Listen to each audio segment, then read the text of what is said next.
warahmatullahi wabarakatuh. Perkenalkan, nama saya Abdul Nawari, mahasiswa Universitas Andalas Kampus 2 dengan jurusan manajemen dari Fakultas Ekonomi dari kelas M2 dengan nomor DP 1810552024. Nah, pada kesempatan kali ini kita akan melanjutkan materi tentang analisis diskriminasi. Sebelumnya kita harus mengetahui apa itu analisis diskriminasi. Analisis diskriminasi merupakan suatu teknik atau cara mengetahui atau menganalisis data di mana variabel dependen merupakan data kategorik atau kualitatif atau ordinal dan rasio, sedangkan variabel independennya merupakan data kuantitatif berupa data interval dan rasio. Nah, selanjutnya tujuan dari analisis diskriminasi ini itu untuk mencari dasar pengelompokan individu berdasarkan lebih dari suatu variabel bebas. Untuk menjawab pertanyaan apakah suatu individu dapat dimasukkan ke dalam suatu kelompok berdasarkan beberapa variabel. Di sini tidak hanya individu, bisa faktor-faktor lain yang mempengaruhi. Nah, aturan-aturan atau asumsi-asumsi dalam analisis diskriminasi ini yaitu yang pertama, tidak adanya multikorelitas. Yang kedua, variabel independen mengikuti distribusi normal. Yang ketiga, adanya data homogenitas antara kelompok data. Selanjutnya langsung saja kita aplikasikan ke dalam aplikasi SPSS. Baiklah, selanjutnya saya akan langsung saja mengaplikasikannya ke dalam aplikasi SPSS. Di sini saya memiliki data seperti berikut. Saya akan menguji faktor-faktor yang akan mempengaruhi hasil panen padi.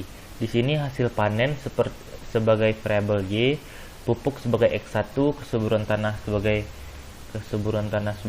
X2, volume air sebagai X3, dan perawatan sebagai X4. Langsung saja setelah masukkan ini, kebetulan saya sudah isi, langsung klik data view. Nah, inilah data yang telah saya persiapkan dan kita akan melakukan analisis seperti selanjutnya.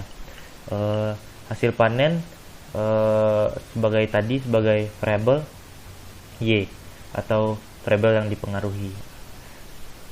Nah, inilah data-data yang akan kita uji. Selanjutnya tutorial SPSS-nya saya akan melanjutkan klik analyze. Setelah itu kita mengambil classify. Setelah itu kita ambil diskriminan. Nah, akan muncul seperti berikut. Nah, saya kembalikan lagi untuk memudahkan.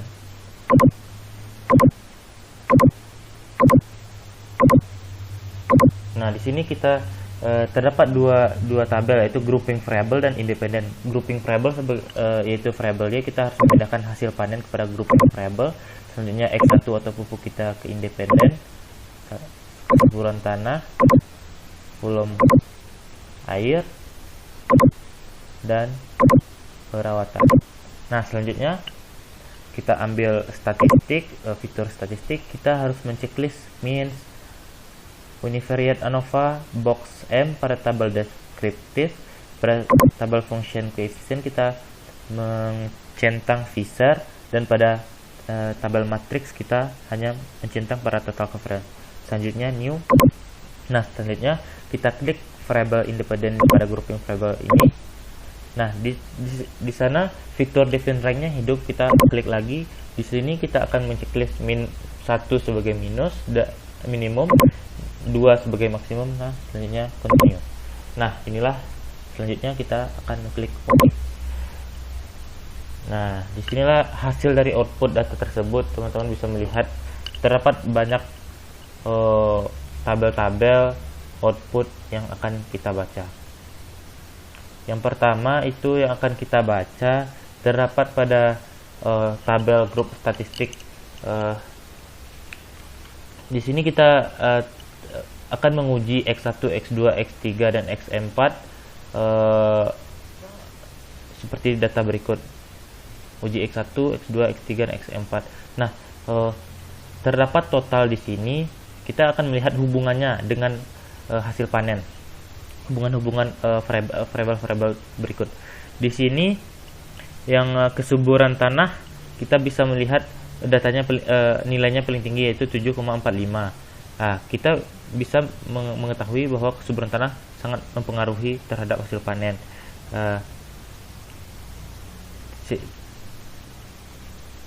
Yang paling kecil itu perawatan 6,45. Ini adalah total atau hasil dari 1, 2 ini. Yang total kita hanya membaca yang total. Selanjutnya terdapat standard deviation. Standard deviation kita akan melihat bagus atau tidaknya hal-hal ini berpengaruh terhadap hasil panen. Di sini bagus atau tidaknya kita melihat di volume air yang paling tinggi yaitu 1,446 dan perawatan. Nah, kita bisa menyimpulkan bahwa ini yang paling bagus. Nah, setelah membaca grup statistik, kita akan melanjutkan pada test of equity.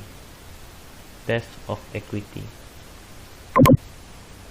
Nah, inilah test of equity.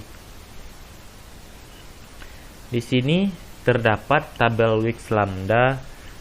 Kita dapat menyimpulkan seperti berikut.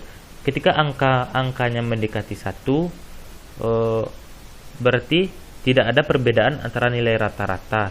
Namun jika angkanya mendekati dengan 0, terdapat perbedaan rata-rata pada data-data yang kita cari tadi.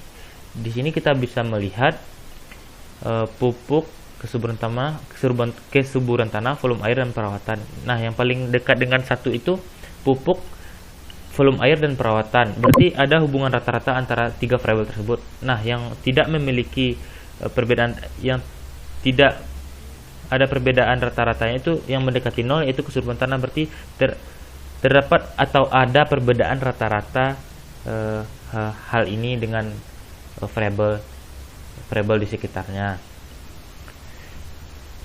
Kita juga bisa melihat pada tabel signifikan bahwa semuanya kecil dari 0,05 dan kita dapat mengatakan bahwa itu adalah data variabel yang kita pakai signifikan. Selanjutnya kita akan membaca tabel tentang agent value. Nah, ini yang paling atas ini. Kita akan membaca agent value-nya. Kita bisa melihat agent value-nya ini 4,830. Berarti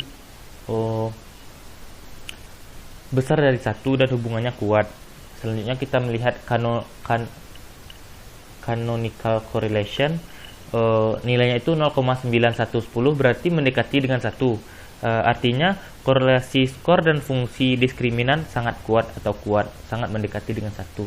Nah, selanjutnya kita akan melanjutkan pada membaca tabel tentang standar canonical discriminant. Nah, ini dia standar canonical discriminant yang di bawahnya. Kita akan melihat fungsi di pada tabel fungsi ini mana yang sangat berpengaruh terhadap bagus atau tidaknya hasil panen. Di sini kita bisa melihat pupuk itu hasilnya minus, kesuburan tanah hasilnya minus, volume air dan perawatan mendekati 1. Berarti kita dapat menyimpulkan bahwa volume air dan perawatan menunjukkan kontribusi yang bagus terhadap hasil panen padi. Nah, hanya itu. Selanjutnya kita masuk ke membaca tabel tentang struktur mix. Nah, ini dia struktur mix. Kita juga bisa melihat pada struktur mix hubungan antara variabel independen dengan fungsi diskriminan. Di sini kita hanya menyimpulkan terkait atau tidak terkait. Di sini kita dapat melihat lagi yang hasil minus itu kesuburan tanah dan pupuk. Berarti perawatan dan volume air terkait dengan variabel Y atau variabel yang dipengaruhi. Selanjutnya kita membaca tentang tabel classification function coefficient. Nah, inilah tabel classification function coefficient. Di sini inilah hasil dari atau kesimpulan dari output semuanya tadi. Dan dari tabel ini pula kita bisa membuat sebuah persamaan analisis diskriminan. Nanti saya akan tampilkan di sebelah ini. Hanya itu yang dapat saya sampaikan dengan aplikasi SPSS ini. Terima kasih. Terima kasih. Itulah penjelasan saya tentang analisis diskriminasi. Mudah-mudahan bermanfaat untuk teman semua. Dan assalamualaikum.